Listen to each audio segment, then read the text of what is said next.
Buenas tardes a todas, todos y todos. Muchísimas gracias por estar aquí, de verdad. Mi nombre es Blanca y bueno, creo que hablo en nombre de la Asociación Educanda cuando digo que estamos muy contentos de estar aquí.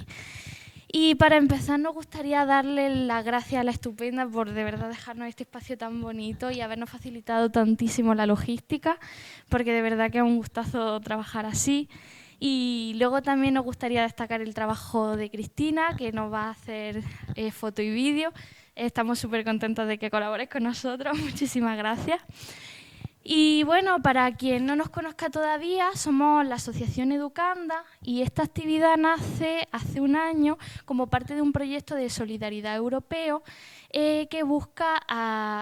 por el que buscamos hacer talleres y actividades para dialogar sobre feminismo, sobre realidades LGTBQIA+, sobre salud mental y sexoafectividad. Entonces, por eso llevamos ya casi un año elaborando este tipo de actividades y este tipo de talleres, pero sobre todo generando este tipo de espacios así seguros para que podamos aprender y compartir entre todos, aprender unas de otras. Y bueno, estamos muy contentos de estar aquí y además uno de los objetivos fundamentales que tenemos es acercar referentes a la comunidad de Granada y por eso estamos muy contentos de tener a Ana aquí, porque sobre todo en el colectivo bisexual tenemos muchísima falta de referentes por el borrado histórico que tenemos, entonces el estar aquí para poder dialogar sobre nuestra historia es muy importante. Y bueno, qué decir que Ana es de esas personas que nos enseñan que no existimos en individual, no en singular, sino que podemos ser muchas cosas. Y ella es autora, es comunicadora, es poeta, es activista y lleva una década, que se dice poco, comunicando sobre LGTBQIA+, en redes, en eventos, en charlas, y tenemos la suerte de tenerla aquí hoy. Además, estudió Antropología Social y Cultural en la universidad a caballo entre Barcelona, Madrid y París. Y bueno, es la autora de 3 maravillosas obras a las que vamos a tener la oportunidad de acercarnos durante este evento. Primera tenemos Una viajera incandescente, que es una de sus antropologías autopublicada en 2015. Luego tenemos Lejos, que es un poemario que además está ilustrado por Caos. Y por último tenemos La rabia, que es su última obra, publicada en 2020. Entonces, de verdad, os agradezco muchísimo que estéis aquí y agradecemos de nuevo a Ana, que se encuentra entre nosotros, pero también a mi equipo de Educanda, con el que llevo trabajando ya un año en esto y que al final no podíamos habernos imaginado de cara a un año atrás el poder estar creando este tipo de espacios y haciendo nuestro lugar en el mundo un poquito más habitable. Entonces, ya sí que sí, voy a darle la palabra a Ana, porque como dice ella, siempre podemos ser más viejas, siempre podemos ser más cansadas y más radicales, y en ello estamos. Entonces, démosle un fuerte aplauso, por favor. ¿Dices tú lo del micro? Sí, espera, voy a encender este, quédate tú ese, y así como si hay que regularlo, se regula, ¿vale? Hola, vale. Bueno, me voy a sentar. Muchas gracias por esta introducción con bombo y platillo. Bueno, voy a intentar aportaros algo además de presencia, pero espérate, voy a sacar mi chuleta, ¿vale? Hola, ¿se está oyendo? ¿Sí? Si no, damos. Hola, no, en modo rapero. Sí, mejor. Nos rendimos. No pasa nada, estamos en familia. Hola, vale, sí. En realidad es como súper excesivo, pero bueno. Bueno, muchas gracias a la gente buena de Educanda por esta acogida y por dejarme este espacio para contaros mi vida y obra. Y bueno, bueno, una cosa importante, yo voy a contar ahora un poco cómo ha sido mi recorrido a lo largo de todos estos años escribiendo y publicando como mujer feminista y persona LGTB en este mundo feo. Pero luego vamos a tener un momento para que habléis vosotras, porque no quiero hablar yo sola. Vamos a tener mi primer momento de ego y luego vais a hablar vosotras. Espero, por favor. la verdad que yo había previsto un espacio después de este espacio de coloquio para un pequeño micro abierto. Entonces, va a haber por ahí rulando una lista. Si escribís y tenéis algún escrito que os apetezca compartir conforme vayamos hablando, pues por favor apuntaos y bueno, la idea del micro abierto es eso, son 5 minutos por persona para que nos contéis lo que queráis, nos leáis un texto propio y compartamos un poco. Entonces, pues os invito fuerte a que participéis. Yo siempre he sido muy fan de los espacios que se crean en los micros abiertos, entonces pues espero que alguien se apunte, si no, pues ya recito yo. Pero bueno.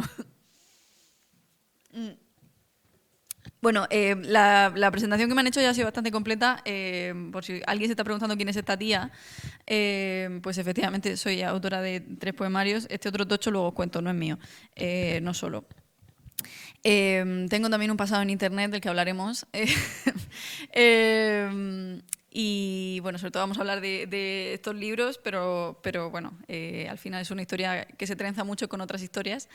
Me han llamado activista por aquello de que me he hecho visible siempre como mujer bisexual y como mujer feminista y como persona con una sensibilidad política. Y soy antropóloga también. Ahora mismo estoy dedicada al 150% a la investigación.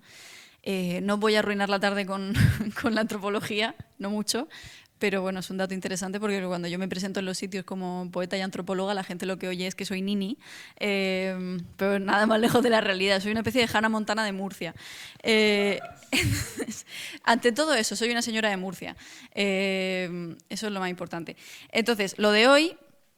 yo he titulado esta charla, lo que pasa es que creo que no se lo han tomado en serio y pensaban que era broma, pero yo he titulado esta charla "Cómo una chica encuentra su voz literaria en un sitio como este". Porque, bueno, yo vengo aquí a lanzaros sobre todo muchas preguntas y muy pocas respuestas, porque yo no sé nada sobre poesía, yo no sé nada sobre literatura, yo soy una tía que escribe. Y, de hecho, durante todos estos años, cuando he ido tomando decisiones sobre qué tipo de conocimiento quería acumular o en qué me quería especializar, realmente me di cuenta que yo no quería convertirme en una experta en poesía, yo quería escribir y ya que otros teoricen. Pero siempre me he movido entre, en esa contradicción entre si la poesía es algo innato o es algo que se puede aprender o es una técnica que requiere de ciertos conocimientos. Y sobre todo en esta cosa de la voz literaria, que siempre...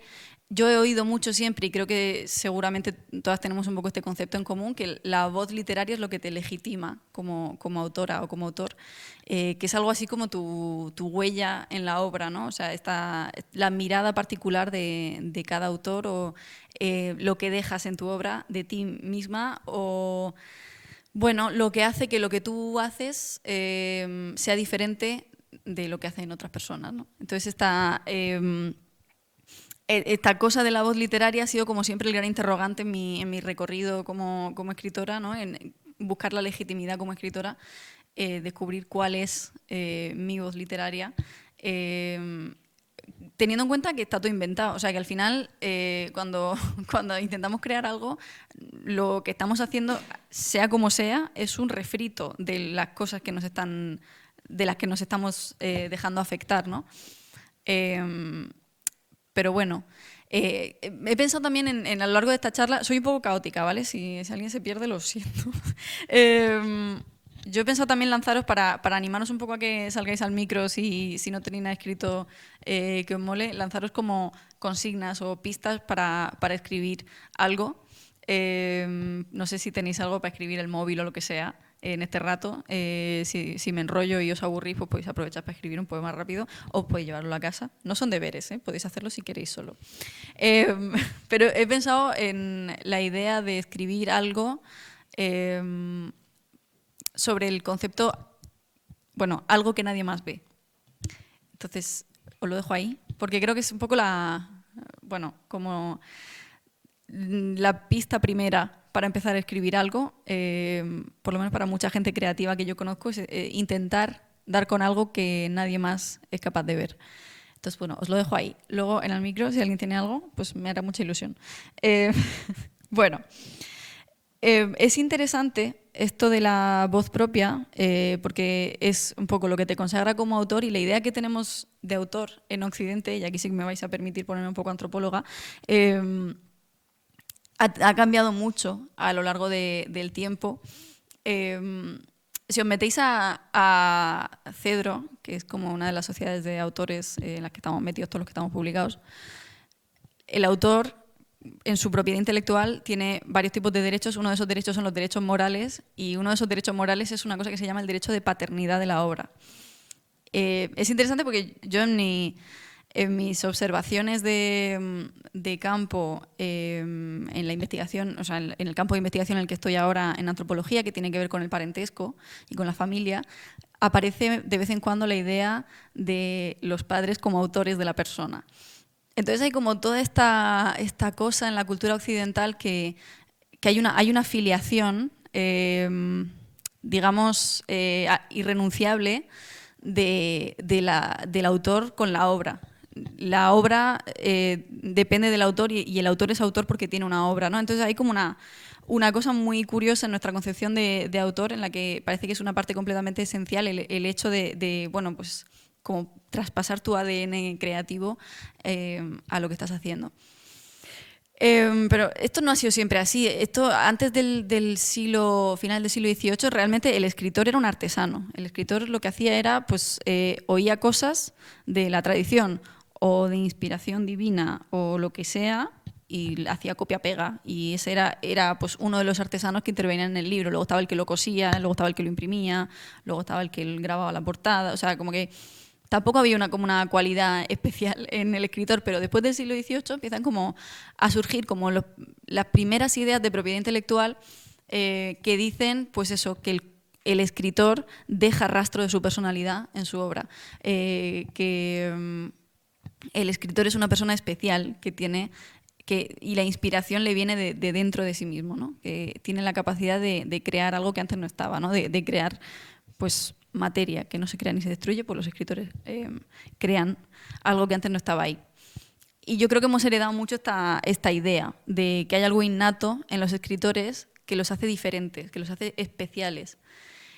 Pero por otro lado, también está, y de manera no excluyente, la idea de que hay una buena literatura, hay una literatura que está conformada con un canon académico que requiere de tener un cierto conocimiento para poder escribir, para poder ser escritor.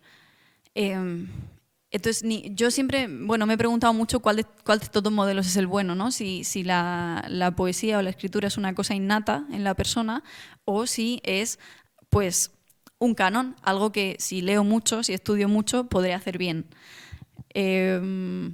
Esta cosa de, bueno, la poesía normativa, que es la que hemos estudiado en el instituto, la de la gente que gana premios Nobel y sale en el examen de selectividad y tal,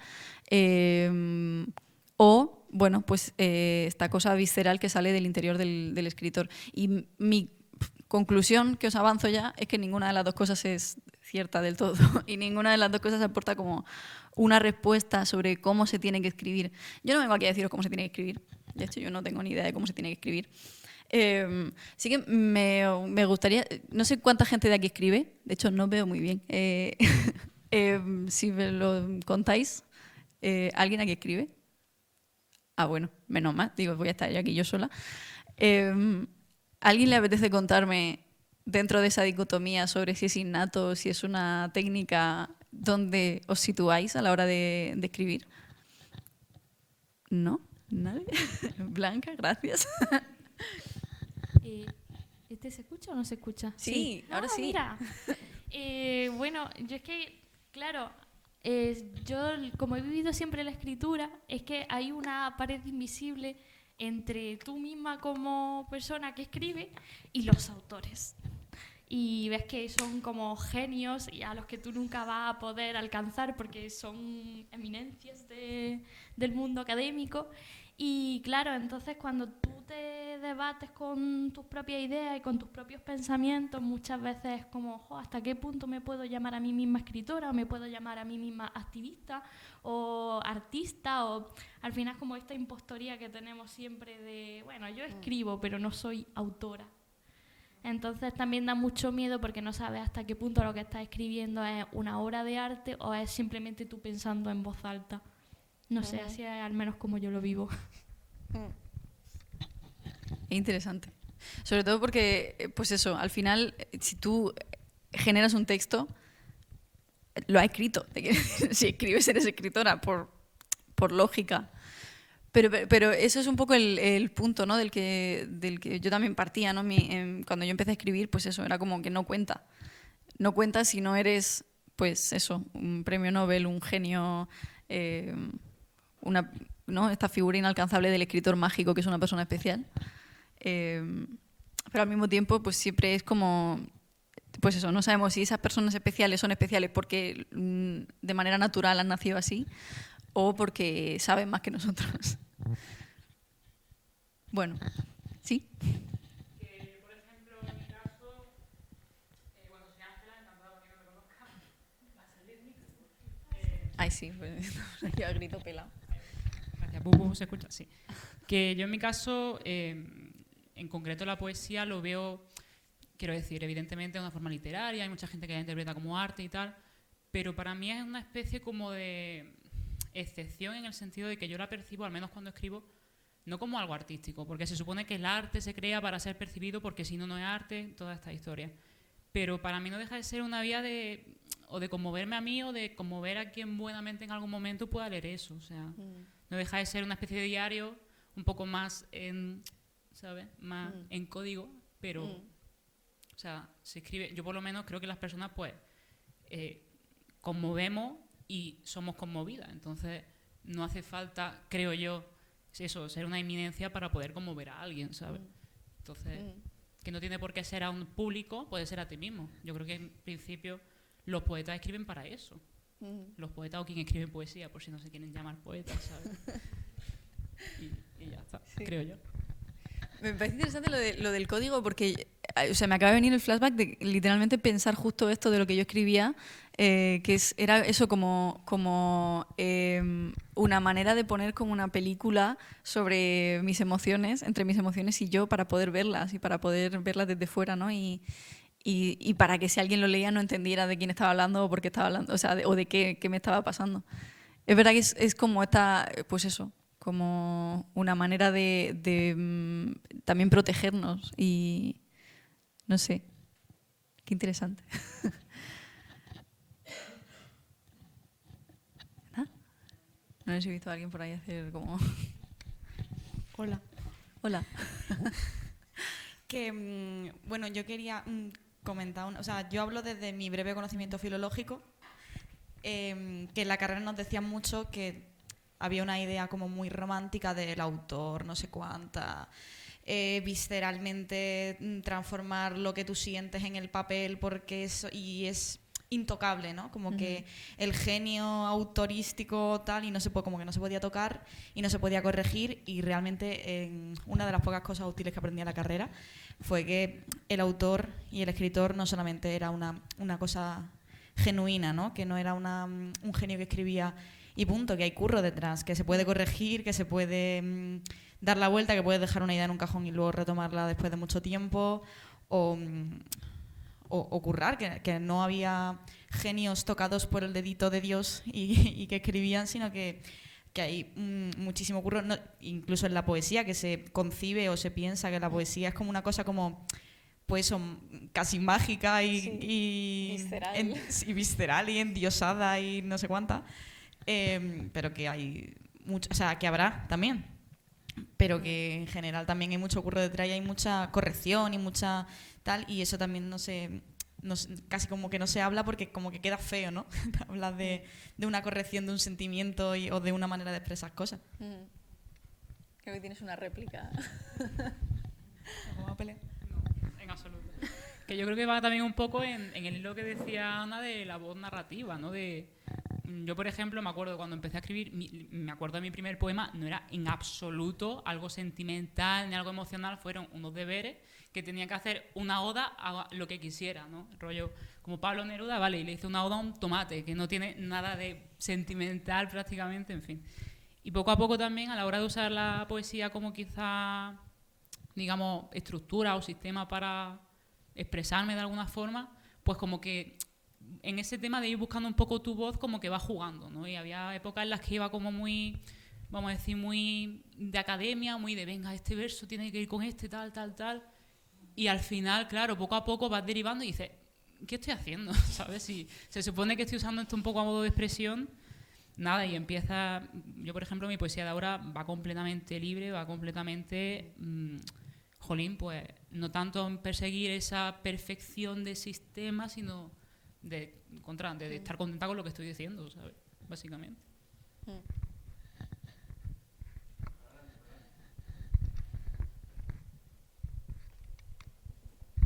Bueno, yo hace miles de años ya que no escribo absolutamente nada y era prosa, pero sí que lo que reflexiono mucho y lo que me daba cuenta en ese momento es que cuando yo he creado algo, 90% de las veces soy mi referencia.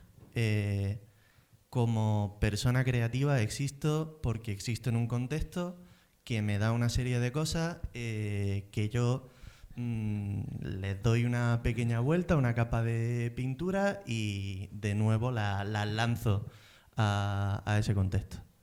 Entonces eso también para mí es muy importante decir que cuando yo he creado cosas, sin mi contexto no he sido nunca nada. Esa es otra, pues yo creo que esa es como la falla de la idea esta del escritor que existe en el vacío y que es como que le viene de dentro la inspiración, que hemos heredado mucho y que seguimos teniendo como muy, muy presente esa idea, sobre todo cuando empezamos a escribir, que tenemos que ser, pues eso, una voz propia en el vacío, sin los afectos de todo lo que nos rodea. Y de hecho me ha hecho pensar lo que decía Ángela, sí, cómo justo yo también he evolucionado hacia pues desde una... De hecho, ahora os leeré algo de mi primer libro. Ahora os contaré sobre este libro. Pero pues una poesía que intentaba performar la madurez hacia básicamente pues una cosa no visceral, pero sí libre, sí como... pues y que explícitamente hablo de lo que me está inspirando y del lugar en el que vivo, del mundo social, político, cultural, lingüístico en el que vivo.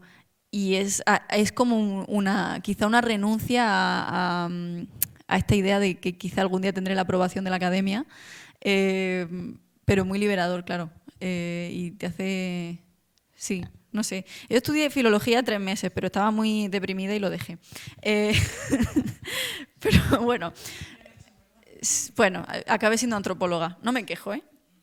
Pero si os habéis planteado estudiar filología en la Universidad de Murcia, no lo recomiendo.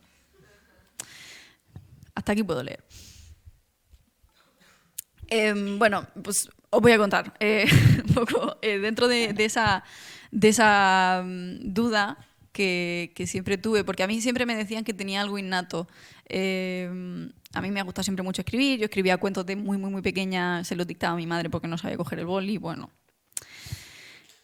Este destino impuesto cuando un niño pequeño hace cosas que no hacen los otros niños pequeños, ya dicen, bueno, esta va a ser escritora. Odio que tengan razón. Entonces, bueno, yo en 2015 lo que hice fue recopilar o sea, yo no escribía poesía al principio, yo escribía cuentos, relatos, luego escribía tablones en Twenty, entonces descubrí la prosa poética. Yo no sabía que era prosa poética, pero era prosa poética. Yo luego, cuando me volví a meter en Twenty con el tiempo para descargarme los archivos y borrar aquello y enterrarlo junto al uranio en el desierto, era un intento de prosa poética muy digno, debo decir. Entonces, bueno, yo recogí un poco todos esos escritos que hacía como adolescente angustiada y lo que más o menos me parecía que valía medio la pena, pues lo recopilé y entonces hice mi primera publicación, que es este librito que se llama La viajera incandescente. Me he traído poquísimas copias. Esto lo imprimí yo en 2015, puse muchos medios en esto. O sea, fue una autoedición y quedan súper pocos, entonces los raciono ahora porque tampoco quiero que la gente lo vaya leyendo por ahí. Es un poco como mi Twenty. Pero bueno, me traigo algunos, que lo sepáis.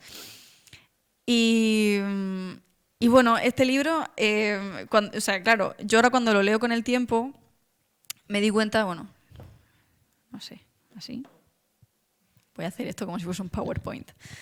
Bueno, cuando yo estaba escribiendo los poemas que escribí aquí, yo estaba experimentando con la poesía, pero también bajo esta premisa, ¿no? De que, por un lado, yo creía que tenía algo innato, que tenía algo que me ayudaba a hacer cosas que para otras personas era, o que otras personas encontraban más difícil, y entonces pues que tenía, o sea, que lo auténtico era lo visceral, que la buena literatura y la buena poesía tenía que ser, pues eso, una cosa casi vomitada.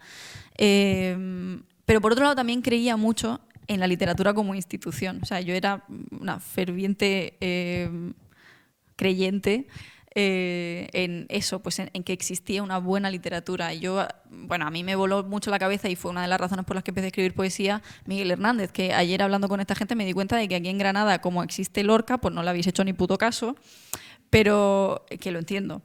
Pero Miguel Hernández a mí yo creo que es o sea, está a la altura de la relevancia de Lorca, sin lugar a dudas, y tiene mucha conexión con la poesía contemporánea, en mi opinión. Y es una poesía que a mí me tocó mucho porque es una poesía muy sucia, como muy, pues eso, muy llena de tierra y de, no sé, como muy irreverente en ese sentido. Yo no soy filóloga, entonces no tengo ni puta idea de lo que estoy diciendo, pero eso fue la impresión que me llevé de Miguel Hernández y que me inspiró mucho. Y además yo noto mucha influencia de Hernández en los poetas contemporáneos, pero igual me estoy flipando, no lo sé. Entonces, bueno, yo tenía como esta cosa de la literatura sagrada, ¿no? Que la literatura era una cosa que no debíamos corromper, que debíamos como mantener intacta y respetar y amar y respetar, ¿no? Entonces yo me encontraba en esa contradicción porque además la autoedición fue una decisión. Yo siempre supe que quería ser escritora, un poco por la profecía autocumplida, pero a mí me daba mucho terror el rechazo de las editoriales, porque para mí las editoriales eran como, pues eso, la institución de la literatura, quienes tenían el criterio sobre la buena y la mala literatura, los que podían decirme si yo era de verdad escritora o no. Entonces a mí eso me daba mucho miedo. Y como os he dicho, yo tengo un pasado en Internet, entonces yo en esa época pues me di cuenta de que podía autoeditar. Podía hacer una tirada relativamente grande, venderla. Fue muchísimo trabajo, no lo volvería a hacer. Fue muy enriquecedor también. Pero bueno, tomé esa decisión un poco porque tenía los medios y también pensé yo, estratega, que si yo tenía una primera publicación, aunque fuese autoeditada, con unas buenas cifras de venta, pues yo podía colarme en las editoriales después con ese argumento. Y bueno, pues entrar de esa manera sin tener que enfrentarme a ese ritual de paso de los escritores que tienen que ir llamando puerta a puerta a las editoriales y ser rechazados y llorar y todo eso. Entonces era como una contradicción que me acompañaba mucho porque al final lo mismo que me permitía saltarme o entrar en ese espacio de la literatura era lo mismo que me deslegitimaba como autora por no haber pasado por ese muro en llamas. Porque además en la época, 2015, no sé si alguien recuerda 2015, si no me alegro por vosotros, pero 2015 fue una época en la que YouTube estaba que echaba humo y las editoriales ya se les habían puesto los ojos del dólar y no paraban de publicar libros que eran básicamente merchan de pues, youtubers. Y entonces, claro, yo tenía como todo el rato, yo defendía a muerte que no hay que ser boomer y que la gente puede publicar lo que le dé la gana mientras no haga daño a nadie, que no pasa nada porque Juan Masaurus publicara un libro. Pero por otro lado, yo era como que no, que lo mío no tenía que ser eso, lo mío tenía que ser literatura de verdad. Y entonces yo decidí firmar con mi nombre, aunque en ese momento me presentara por todos lados con mi nombre de Pokémon. Mi primer libro dije, yo le voy a poner mi nombre y mi apellido, el nombre de mi madre y el apellido de mi padre. Y porque esto es literatura de verdad, porque yo soy una autora de verdad. Como toda esa contradicción, como esa inseguridad también de tener que demostrar el triple. Que es esta cosa del síndrome del impostor que decía Blanca, que ha sido como, pues, protagonista, trending topic en mi carrera literaria, justo por eso, porque al final de facto yo me colé por un hueco que no existía antes, que nos inventamos entre 2014 y 2015 un montón de adolescentes pardillos en su casa. Y entonces pues, me acompañó mucho ese sentimiento de impostura.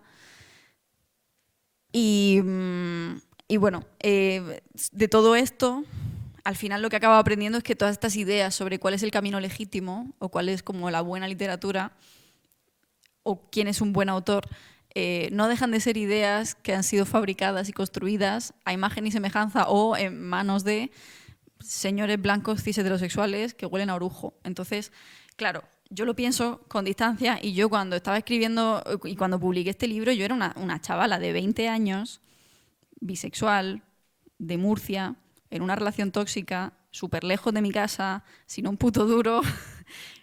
O sea, era un ser en un estado de vulnerabilidad extrema, sin ningún tipo de poder, ni social, ni político, ni económico, ni lingüístico, ni de ningún tipo. Entonces, claro que me sentía una impostora en el espacio literario, pero es que me sentí una impostora después cuando publiqué con editoriales y me siento una impostora ahora. ¿Qué hacéis aquí? Sinceramente. Entonces,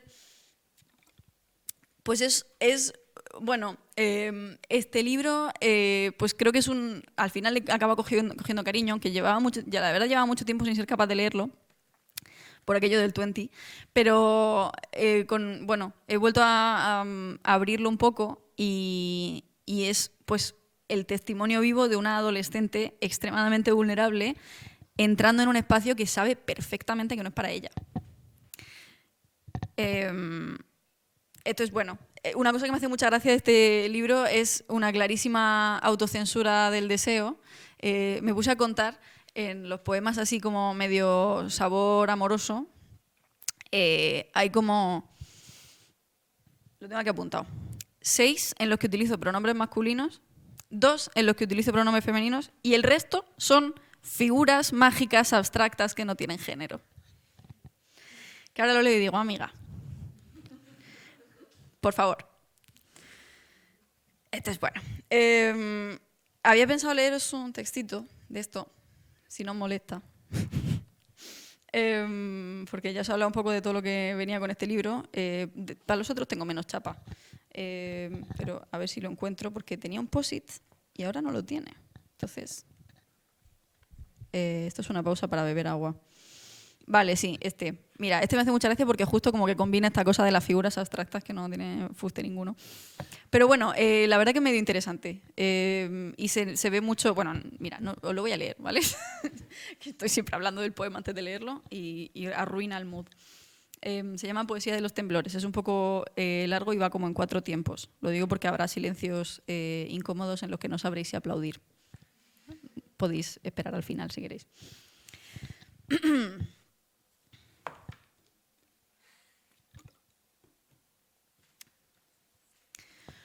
Prólogo intencionado, 100 años después del seísmo. Que me destruya el sueño mañana si escribo a tus absurdas maneras de sabio borracho y de mis ojos ensangrentados de quimeras que me arañe el orgullo si es testigo. Y que me queme la sal si al final sobrevivo a las olas rompiendo contra mis pestañas, pero déjame al menos un lugar privado en la danza macabra de tu inmoral albedrío. Tenue inicio del desastre, nos tiemblan los cimientos. Todo de él será humo y la ceniza el recuerdo que siempre, siempre sabrá manchar tus manos de negro. En vano me será huir de la sonrisa de agua y en vano sería dormir cuando el arcángel reclama. Si has de volar, pinta aquí una sombra de tus alas. Al final, hágase en mí según tus bobas palabras. Victoria silenciosa del caos, la ciudad fantasma. A los alados monstruos del sueño eres lo mismo que yo soy a tus palabras. 40 grados a la sombra y yo en la calle, huyendo de tu histérico fantasma. Epílogo estúpido, canción breve a los ausentes. Septiembre, relámpagos, truenos, verte llover, lloverte. Poeta, ¿eh?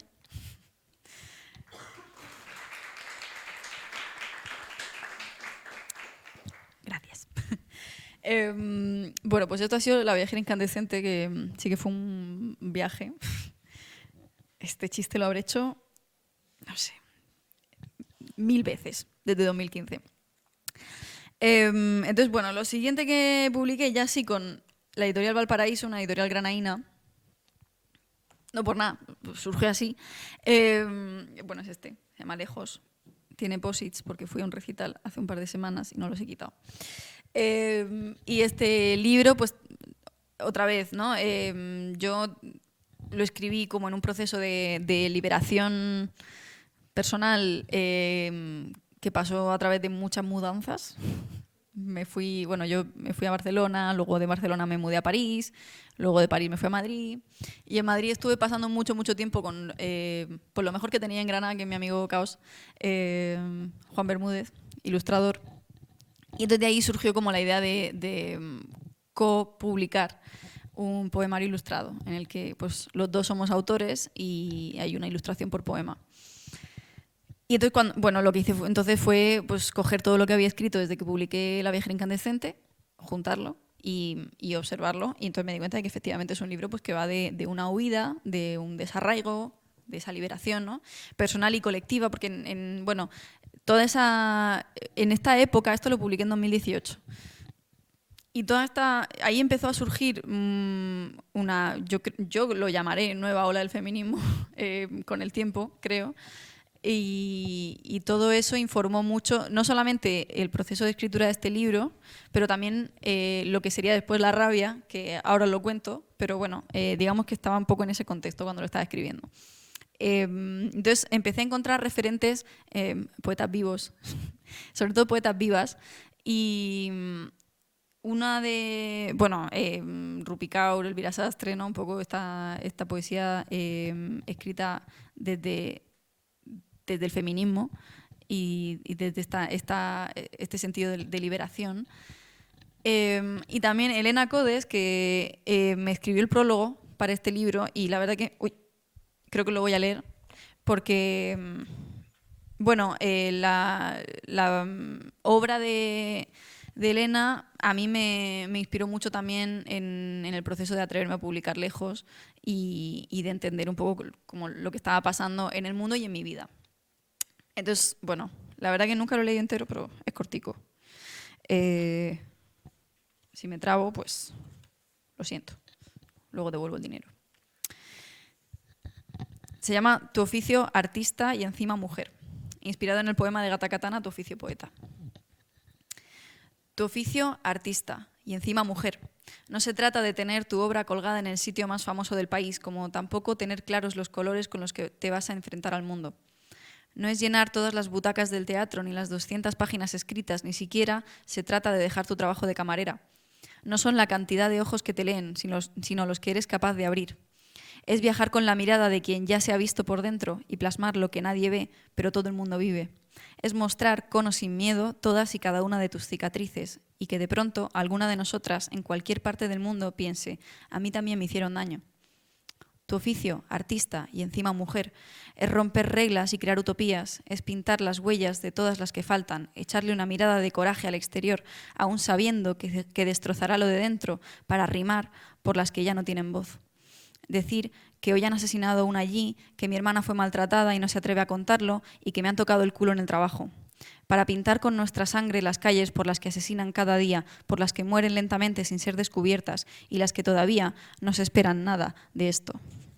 Para inmortalizar que ya no nos calla ni Dios y que de esta histeria está marcada nuestra historia y que de pronto alguna en cualquier parte del mundo diga, a mí también me hicieron eso.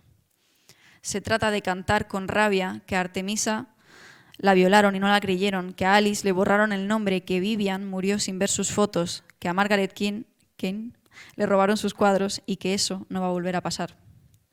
Es no tener vergüenza para contar cuando lloraste por quien no merecía nada, en qué manos has dormido y cómo superaste la bulimia. Es indagarte tanto por dentro que de ti solo salgan verdades y poder explicar por qué llueve fuera. Es hacer las paces con lo que fuiste, salvar a las otras con tu veneno y admitir en un mundo en tu contra que hoy te quieres más que ayer y que de pronto alguna en cualquier parte del mundo sienta y diga, yo también. Tu oficio y el de fotógrafas, pintoras, cantantes, actrices, poetas y todas aquellas que somos una historia que nadie sabe porque encima somos mujeres. Es la rabia de quien quiere cambiar el mundo con el puño en alto y la cabeza llena. Es poder decir, tras tu muerte, yo estuve viviendo aquí y así es el mundo y todo lo demás es mentira.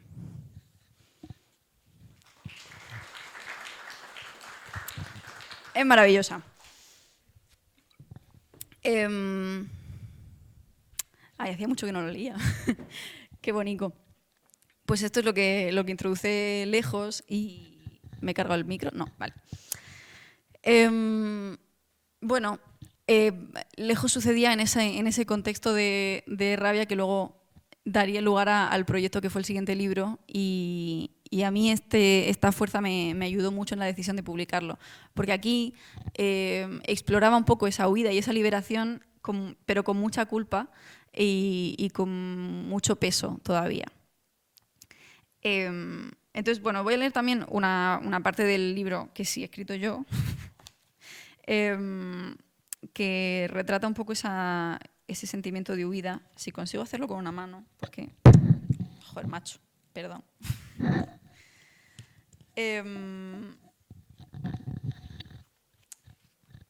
Complicado. Aquí. No te me vayas. Bueno, este libro se divide en 3 capítulos que llevan el nombre de las 3 ciudades en las que viví, además de Murcia, que fue, la primera parte se llama París, la segunda parte Barcelona, la tercera parte Madrid. Y sí que es ese recorrido de desarraigo y de desconexión con el propio hogar y las vueltas a casa y lo que sea que eso significa. Y este poema lo escribí una Navidad que tuve que hacer como 1000 kilómetros en muy pocos días para volver a casa. Se llama Navidad Nómada y dice esto. A este lado nos quedamos los nómadas a observar las luces de nuestro barrio, el hogar mutante que ha crecido sin nosotros. Quietos y en silencio, con la sensación extraña de haberse perdido entre universos paralelos, de estar escuchando palabras en un idioma que no es el nuestro, pero solía serlo, o podría haberlo sido. Observamos los fugitivos nuestros huecos que siguen ahí, pero ya no son nuestros, sino ruinas conquistadas por el tiempo y el espacio. A veces una especie de homenaje a nuestra versión anterior, otras un vertedero de recuerdos caducados aferrándose a las paredes. Nos ponemos la máscara de atemporalidad y asistimos al ritual como un turista en un templo. Tanto tiempo huyendo y ya no sabemos a dónde volver en diciembre. Me encontraréis en las postales, en las pisadas, en los puentes, pero mi hogar se mueve y se me está escapando.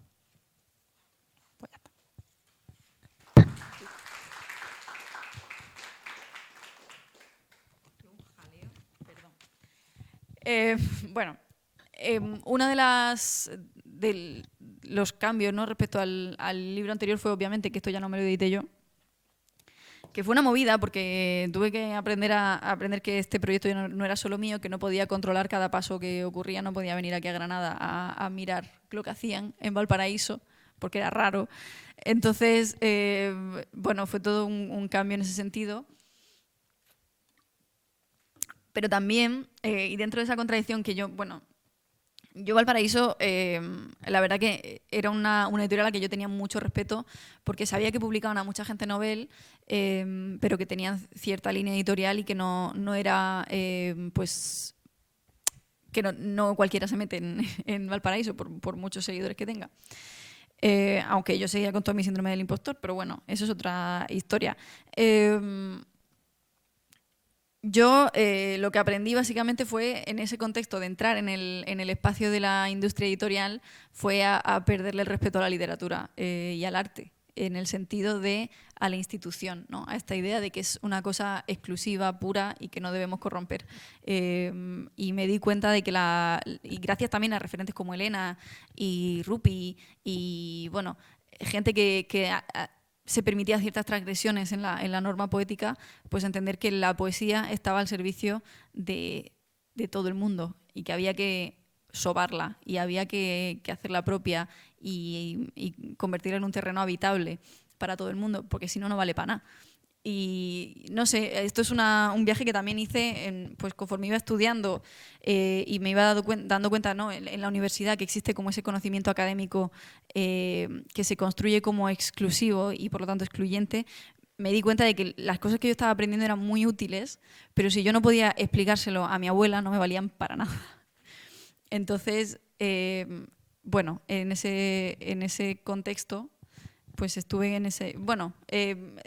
fue la historia de perderle el respeto a esa idea de que había que ganarse el lugar en en esos espacios, porque más bien son esos espacios los que tendrían que estar acogiendo a más gente sin tanta historia, en mi opinión. También en ese aprendizaje entendí que la norma literaria, igual que la norma lingüística, pues son construcciones históricas al servicio de una cierta gente y en detrimento de otra cierta gente, como las mujeres, las personas LGTB, las personas racializadas, sinceramente también las andaluzas. Y en todo esto entendí también que ese peso que yo sentía a la hora de publicar este libro era una consecuencia de una cosa que se llama la vigilancia del tono. Porque, bueno, como os digo, este libro lo estaba escribiendo conforme estaba ocurriendo el movimiento Me Too y recuerdo que en esa época había mucha resistencia y mucho recelo a la idea de que la violencia podía cambiar de forma y a la idea de que la víctima podía hablar. La víctima tenía palabra. Hay autoras que hablan de esto, autoras antropológicas. Bueno, me sé el nombre, pero va a dar igual. Luego, si lo queréis, os lo digo. Ya me lo apunto. Pero pienso en unos textos concretos que hablan de cómo imaginamos a la víctima y siempre imaginamos a la víctima como un sujeto sin palabra, sin capacidad de poner palabras en lo que vive. Entonces, de repente, el Me Too como que empezó a cuestionar eso y había como esta resistencia a la idea de que las cosas podían ser ligeramente más complejas desde el punto de vista de la persona que lo está viviendo.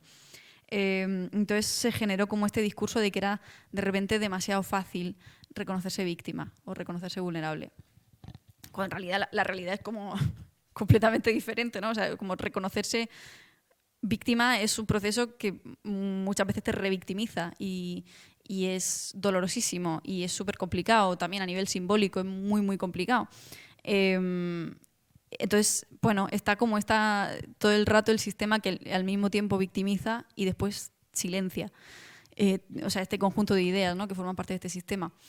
Y uno de los mecanismos de silenciamiento es la vigilancia del tono, que es esta idea que seguro que os suena de que si pierdes la forma, pierdes la razón, ¿no? Yo opino que eso es mentira. Pero bueno, yo lo tenía muy integrado, ¿no? Esto de que tenía que guardar las formas para poder hablar.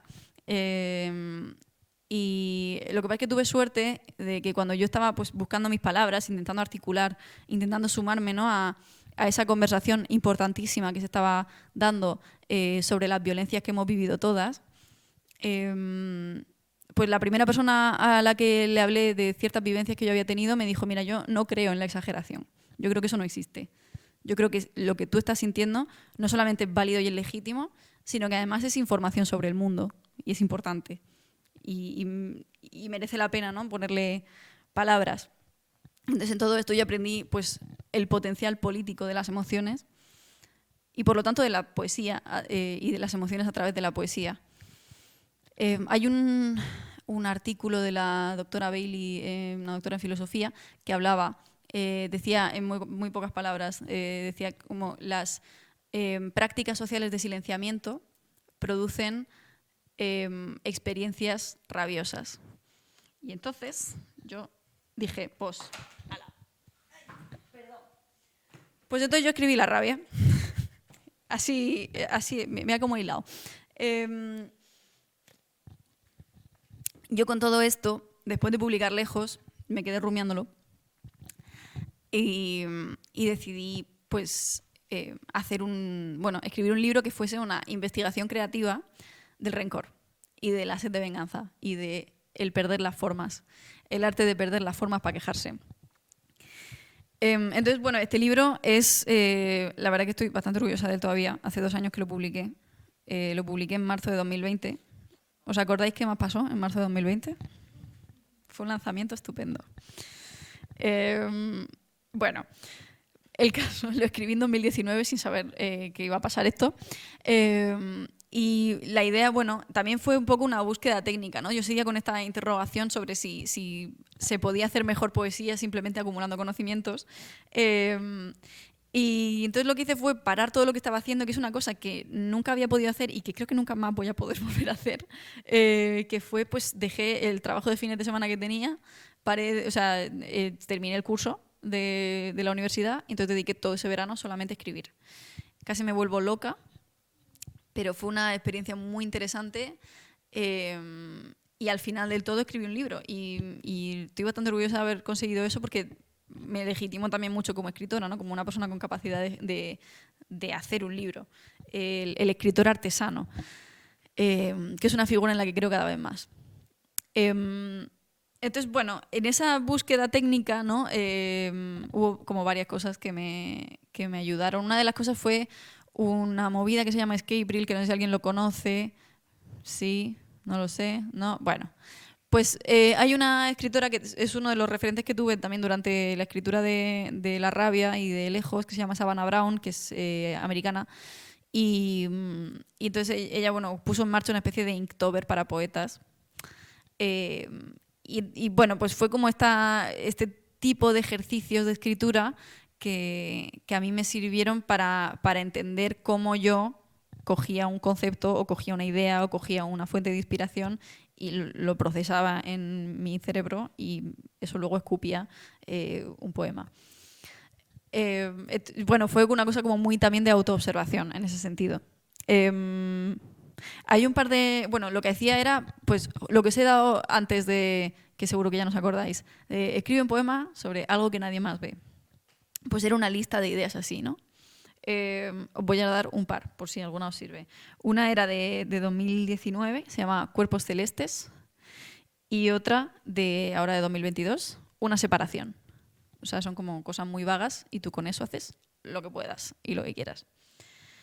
Entonces, bueno, básicamente, en resumen, no sé cómo voy de tiempo, creo que me estoy enrollando la de Dios. ¿Son las 7? Madre del amor hermoso, lo siento un montón.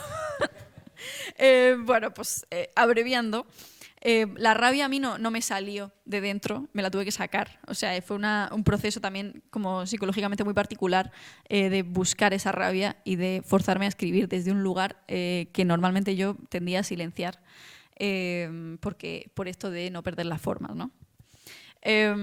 Y también me di cuenta de que esa acumulación de conocimiento que se supone que hay que tener para escribir buena literatura y para escribir buena poesía, una de las cosas también que me ha enseñado las ciencias sociales y la antropología es que todo es conocimiento.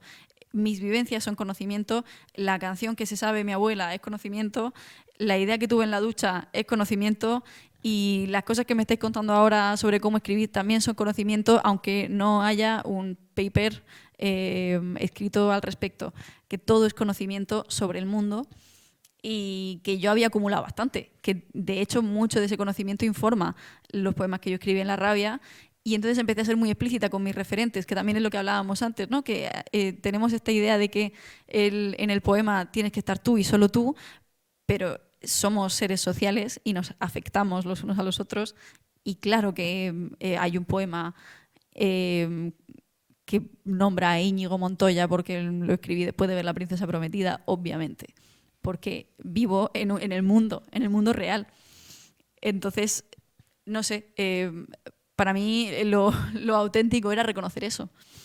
Entonces, bueno, voy a leer un textito de aquí y ya, si queréis pasamos al coloquio y habláis un poco vosotras, pues que se os he dado una turra espectacular.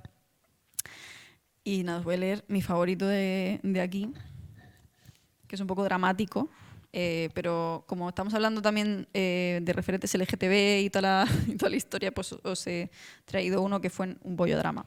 Joder, macho, no sé cómo coger el libro y el al mismo tiempo. No pasa nada. Se llama Anubis.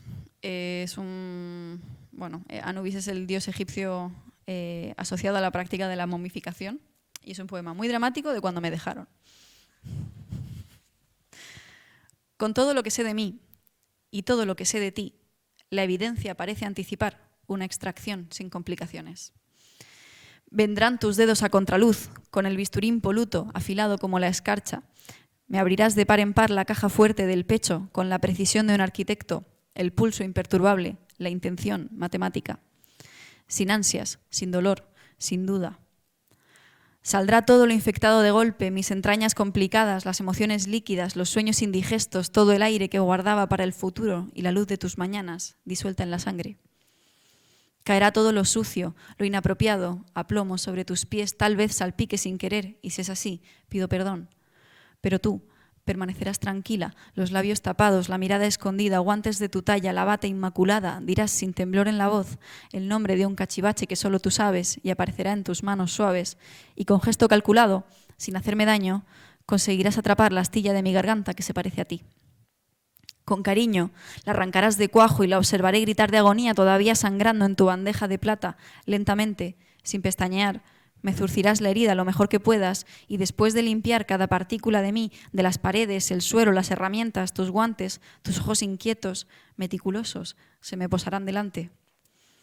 Murmurarás algo ambiguo y formal y sin mayor ceremonia me envolverás en vendajes de pies a cabeza, tal vez con la esperanza de que algún día, en un par de milenios, alguien que no seas tú me necesite y me encuentre.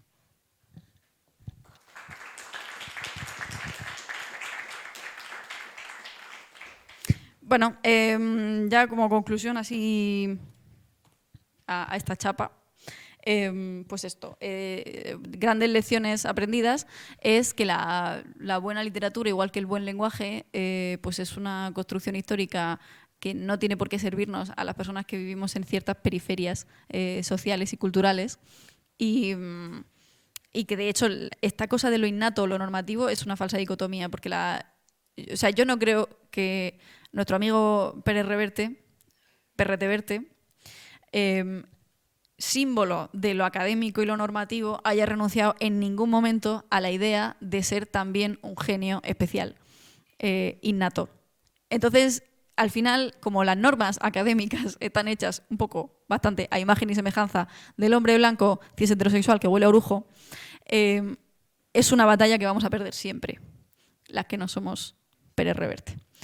Entonces, para nosotras, yo creo, para el colectivo LGTB, para las mujeres, para la gente racializada, para la gente discapacitada, largo etcétera, encontrar nuestra voz literaria pasa primero, y lo más importante, por encontrar nuestra voz en general y la voz de nuestras compañeras. Que eso yo creo que es una tarea que todavía tenemos por delante. Entonces, pues ya está. Esto era todo. Contadme cosas. Un aplauso para Blanca, que me va a preguntar cosas.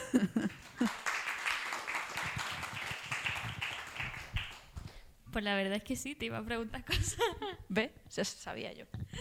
No, a mí me llama mucho la atención lo que has dicho antes de cuando publicaste La viajera incandescente, que ibas como eso, intentando que te validaran, como esa institución te diera la puerta, te abriera la puerta a un sitio que no te pertenecía. Y eso es como algo que veo como una vivencia muy femenina en general. Es decir, se nos enseña toda la vida a que nuestra voz no importa y que no tenemos nada que contar. Entonces, pero luego desde el mundo externo te dicen, no, pero di algo, tienes que llegar a lo alto. Entonces vives como con una contradicción constante. Entonces el encontrar tu voz se convierte en una lucha en sí misma. Y luego esa lucha, al final, al encontrar tu voz se convierte en una lucha intrínseca, es decir, hay un momento en el que empezamos a batallar. Y yo a mí, no tanto como escritora, pero sí como ilustradora, me ha pasado el tener que el arte haya sido una manera de encontrarme a mí misma. Entonces yo quería preguntarte para ti, ¿cómo ha sido, o sea, para ti la escritura también ha supuesto un punto en el que encontrar tu propia identidad, ya sea como bisexual o como mujer fuerte en un mundo lleno de hombres? No sé si se me ha entendido. Sí, siguiente pregunta. No, o sea, yo creo que sobre todo ha sido una manera de dejar testimonio de todos los pasos hasta el lugar en el que estoy ahora.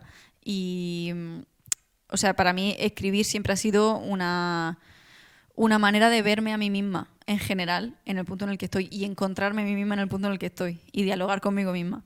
Yo no sé, siempre, o sea, cuando he tenido conversaciones sobre a la hora de publicar o de presentar lo que he escrito y demás, y la gente me pregunta un poco sobre cómo espero que la gente perciba lo que yo no pienso en los lectores ni en las lectoras cuando escribo, y lo siento mil, pero, o sea, es en este sentido.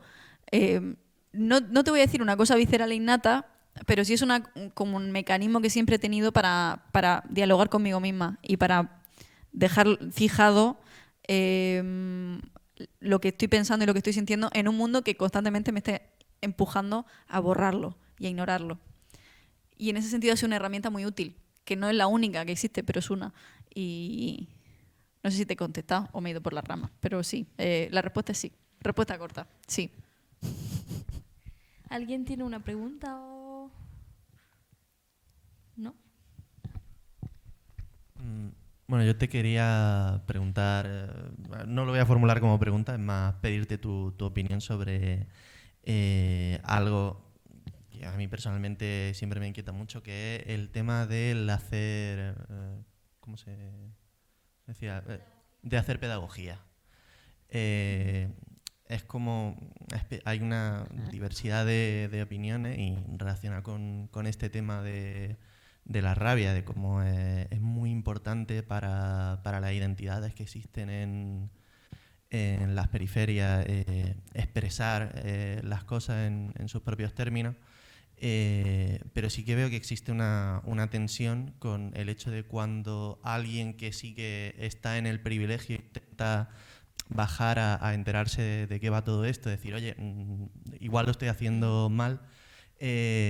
Muchas veces se encuentra con un cierto tipo de barrera del no quiero hacer pedagogía o haz tu propia investigación, haz tu propio trabajo. Y por un lado eso es totalmente legítimo, pero por otro lado mi experiencia es que cuando alguien busca feminismo, de lo primero que aparece es un tío blanco hetero. Entonces es muy difícil. Y quería preguntarte, ¿dónde te encuentras tú en ese espectro de pedagogía, no pedagogía, qué podemos hacer al respecto? Yo en lo personal la pedagogía me la he dejado ya porque no puedo más. O sea, es que está también a nivel personal, tenemos una mecha y si la mecha se quema, se ha terminado. O sea, hay que cerrar el chiringo. No se puede estar, sobre todo... Desgasta mucho la pedagogía en círculos cercanos. O sea, yo sobre todo hablo de cuando tengo gente en mi vida, yo lo que digo últimamente es que tengo como una vacante de persona a la que tener que explicarle el feminismo y la lucha LGTB y el antirracismo y toda esta pesca. Una vacante, y la ocupa mi padre. Entonces... Si mi padre me da un respirito, pues puedo coger ahí un poco de explicaciones a otras personas. Pero, creo que es importante y es también un acto es un acto feminista y es un acto revolucionario protegerse y cuidarse y no darse a la lucha al 100% como si fuese una cosa más grande que tú, porque tú existes. Y precisamente en un mundo que te empuja a olvidarte de ti misma, es muy fácil que te deshagas en explicaciones. Pero... efectivamente, tiene la consecuencia de que cuando nosotras no tomamos la palabra, un señor la suele tomar. Y es un problema. Entonces, al final, yo creo que lo que tiene el activismo es que necesita la colectividad, siempre. Porque cuando una se quema, tiene que venir la otra. Y alguien, al final la pedagogía alguien la tiene que hacer. No se hace sola, hay que hacerla. Pero no puede caer todo sobre una sola persona. Y yo creo que también mi experiencia en Internet lo que me ha enseñado es que cuando tú estás en Internet siendo una señora en público feminista que da la chapa sobre feminismo y que da explicotes y que se enfrenta y da la batalla, el desgaste es por 1000. Y es constante y duras 2 telediarios si mantienes ese ritmo. Entonces, especialmente en el activismo online, hoy en día... es muy importante que haya recambio y que haya un apoyo y que haya también espacios seguros y espacios de cuidados y momentos en los que digas, cierro el chiringo, no quiero darte ni media explicación. Yo llevo sin contestar a un tuit, bueno, ya ni tuiteo, pero escucha, silenciar, que es lo que le jode. Porque, solamente puedo dar una cantidad X de recursos. Y aunque tengas existe ese dilema ético de si yo no lo hago, ¿quién lo va a hacer? Habrá otras. O sea, que no estás sola en el feminismo, ni estás sola en ninguna de las otras luchas que sientas como tuyas. Y ese es yo creo que el punto de resistencia, encontrar a las otras. Porque tú sola te vas a la mierda, te lo digo. No sé si te he contestado.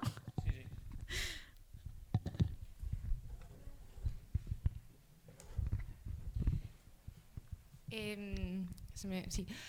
Siguiendo un poco con todo lo que se está diciendo ahora, yo quería preguntarte si has visto cambio, como persona que ha sido muy vocal siempre en redes sociales y en todo el ambiente de Internet, ¿has visto cambio en el activismo desde que tú empezaste a ser vocal en Internet hasta ahora? No un avance, sino un cambio. Tu análisis en cómo se veían las cosas al principio, veas desde 2015 a actualmente. Bueno, en 2015 no existía tal cosa. O sea, En general. Aquello era la jungla. O sea, creo que ha habido un cambio que yo creo que vivimos todos los que estábamos en esa época haciendo cosas en Internet, que fue de repente tomar la decisión de tener una posición política. Sobre todo, creo que las mujeres, y las que éramos mujeres muy jóvenes, yo en 2015 tenía 20 años, y yo tenía interiorizada esta idea de que la política era una cosa para la que había que saber mucho. Y que era pues una cosa que solamente los señores podían opinar. La gente mayor, la gente con conocimiento, la gente con carrera. Y hubo un giro con todo lo del Me Too en el que creo que muchas nos dimos cuenta de que la conversación que estábamos teniendo era política y era conocimiento. Y era un conocimiento que, si no habíamos tenido esta conversación hasta ahora, era porque había una laguna en ese conocimiento hegemónico sobre la política. Y ese fue uno de los mayores cambios, creo que yo he visto desde 2015. Después, pues eso, la reacción. Hubo una época muy bonita en la que estábamos hablando de cosas importantes y teniendo conversaciones políticas sin mucha mosca cojonera. Pues luego llegaron los de Foro Coches. Y bueno, como que ahora hay una cantidad de violencia que yo no había visto y masiva y constante, y estrategias de desgaste, sobre todo, de gente de ultraderecha y gente antifeminista y demás. Incluso estrategias de desgaste que a ellos no les desgastan un capullo porque muchas veces son bots o muchas veces son cuentas falsas. O sea, es como una guerra que no se puede ganar simplemente con buenos argumentos. Por eso pongo el foco en el tema de los autocuidados. Porque hay una cantidad de violencia que yo no había visto jamás. No sé, es un bajón esta respuesta, pero es realmente la razón por la que me estoy yendo de redes. Así que es lo que hay. Hola, otra vez. Hola. Yo te quería preguntar que hasta qué punto, si te ha sucedido, que te hayas sentido juzgada, criticada, incluso paternalizada por tanto compañeros de profesión como gente del círculo poético tal, o incluso amistades, que si te has sentido de alguna forma cohibida o eso, como criticada o juzgada por ese tipo de círculo. ¿Pero en qué sentido? O sea, ¿por tipo, qué? mujer que escribe Vale. tal... Yo, si tengo que volver a oír una vez más un argumento que me sitúe en algo parecido a que no soy como las demás, me tiro por la ventana. O sea, ha sido como la constante siempre. Siempre he sido como joven poeta. Tengo 27 años, no sé cuánto más me queda de joven poeta, pero no sé, se me sigue encasillando en lo juvenil, en lo que viene de redes, pero al mismo tiempo con este argumento de que no es como las demás que tienen seguidores, no es como las otras jóvenes poetas. Ella es más madura para su edad. Desde que tenía 18 o menos hasta hoy me lo siguen diciendo. Entonces, esa ha sido como la gran cosa. Que parece bueno que te lo digan, pero no lo es nada. O sea, es como que es no sé, está esta cosa también, esta construcción en todos estos círculos, pero en la poesía, en las redes, en los trabajos que he tenido. O sea, lo que me hacía valiosa era el hecho de que soy joven y que para ser joven no está mal. ¿Sabes? Y voy para los 30. Entonces yo no sé cuánto me queda de esta cosa. Luego será otra cosa. Luego pasaré directamente a ser vieja. No sé. No se puede ganar.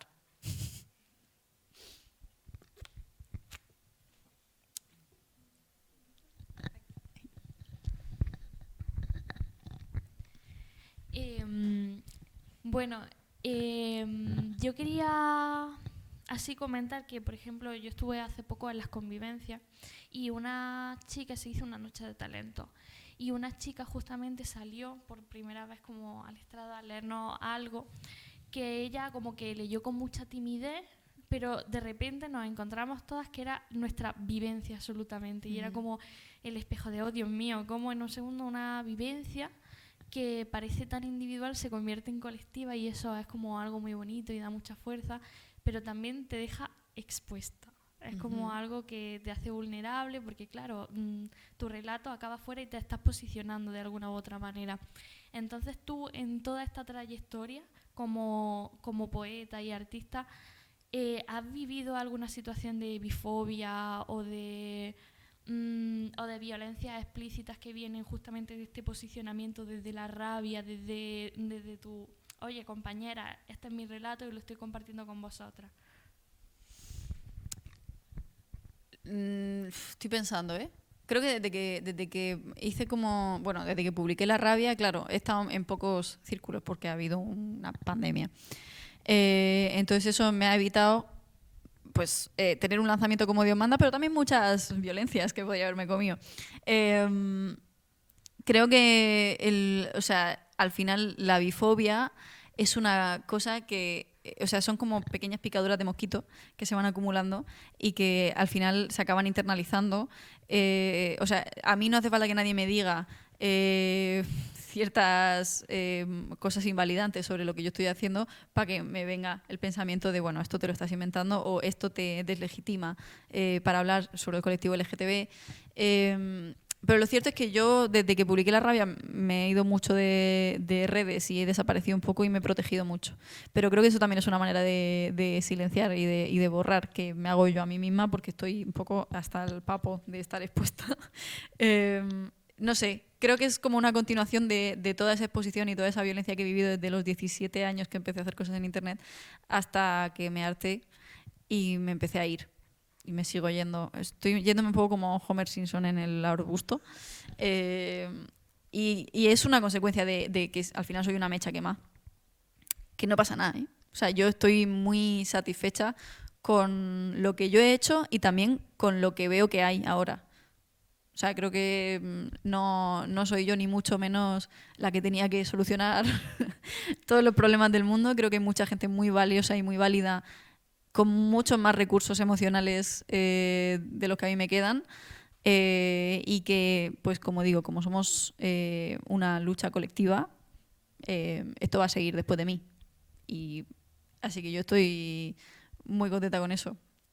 Pero, o sea, me he ido por la rama. La respuesta es que no concretamente, pero la bifobia es una cosa que te acompaña toda la vida. Qué bajón, ¿no? Que a mí me pregunta algo bonito.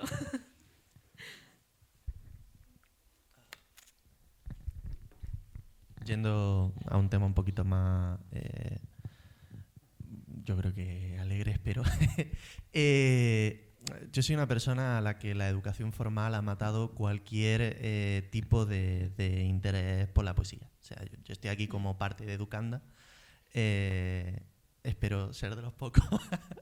Entonces, te quería preguntar ahora mismo cómo ves la poesía en general y cómo le diría a alguien que quiere interesarse en este tipo de cultura, cómo puede aproximarse, cómo puede empezar a entender, aunque por supuesto este canon sea algo totalmente imaginario. Sí que creo que hace falta algún tipo de conocimiento para poder empezar a entender de qué va todo esto y preguntarte si alguien se aproximara diciendo ¿cómo empiezo a leer? ¿Qué hago? ¿Qué les recomendaría? Depende mucho de la persona, pero yo creo muchísimo en los espacios de microabierto.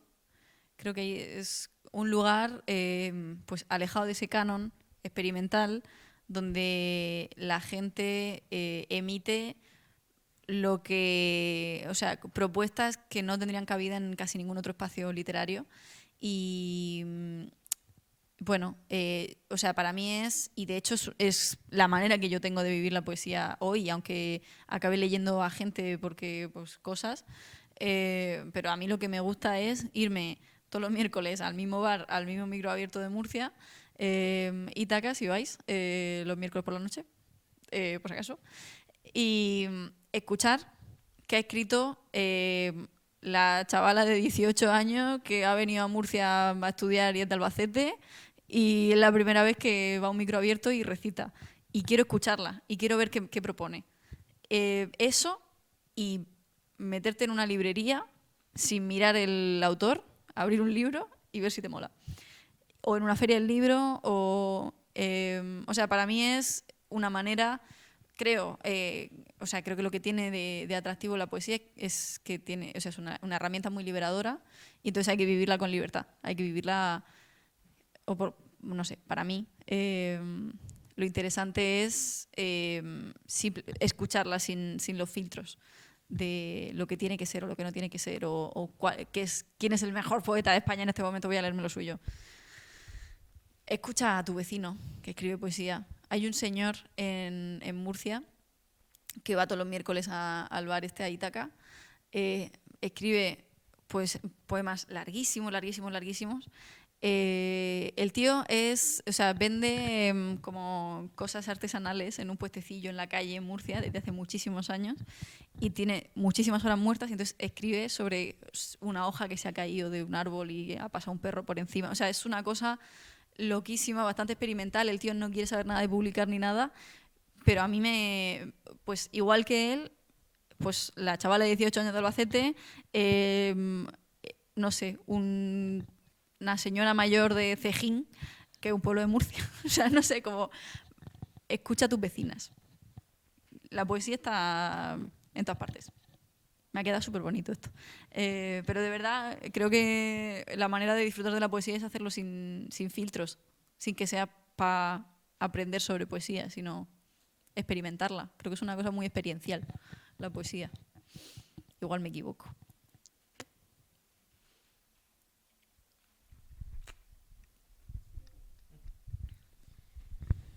Vale, yo te voy a soltar una bomba de preguntas, ¿vale? Perfecto. Porque no va... Pero yo quería preguntarte cómo, porque, bueno, ya sabemos la historia femenina, ¿no? ¿Cómo lidias tú con el síndrome de la impostora? Que es como la gran pregunta con la que lidiamos todas a diario y... Fatal, gracias. Sí. ¿Algún consejo? ¿Alguien sabe? A ver, voy a terapia y no sé, sobre todo a mí lo que me ha ayudado más a permitirme a mí misma entrar en estos espacios y en los otros espacios. O sea, al final yo soy una graduada en antropología que está trabajando en investigación. O sea, no hay nada que me haga sentir más impostora que eso ahora mismo. Esto para mí es un paseo ahora mismo comparado con mi trabajo. Y lo que me ayuda es saber que nadie sabe muy bien lo que está haciendo. Y que todo el mundo más o menos se siente así. Lo que pasa es que los que hacen más ruido son los que se sienten el puto amo, pero en realidad a mí me empezó a ir mejor en la universidad cuando me di cuenta de que la gente no sabe muy bien, que en la antropología tampoco, o sea, como que estamos todos un poco pues haciéndonos preguntas, y que lo importante es hacerse preguntas, que respuestas no tiene nadie. Y con eso, pues a todo. Pensar que es normal, o sea, normalizar el hecho de que me voy a sentir una impostora, pero no pasa nada porque al final las cosas salen para adelante. Es lo único que te puedo decir. Muchas gracias. Nada, las que tú tienes.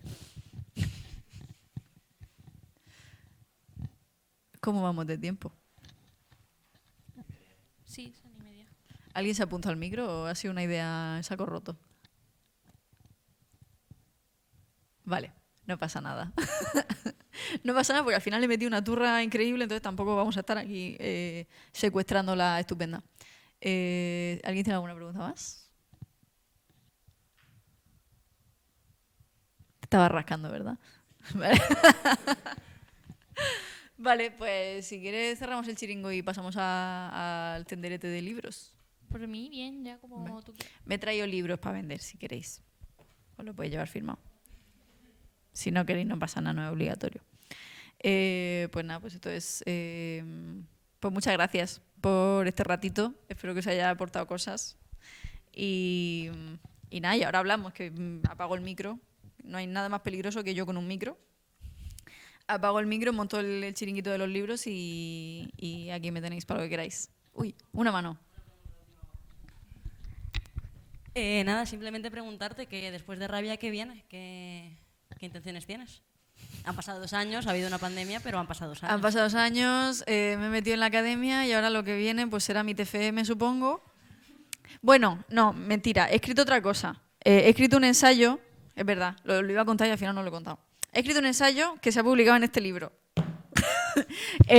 Mi ensayo es solamente como 3 o 4 páginas al final, no he escrito este tocho. Es una antología de textos sobre bisexualidad que edita Egales. Y entonces, bueno, el año pasado me pidieron que escribiera un texto para participar en esto y, bueno, escribí un ensayo del que estoy bastante orgullosa y eso sí que ha sido lo último. Pero no tengo, la verdad que no tengo grandes proyectos. Ya me empieza a picar las ganas de tener algún proyecto literario, pero literalmente no tengo tiempo ni para llorar. Entonces, de momento, soy más antropóloga que poeta, hasta nuevo aviso. Lo siento. Soy una impostora.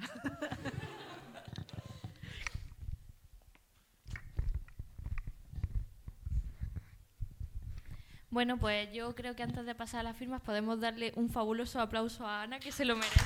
Muchas gracias.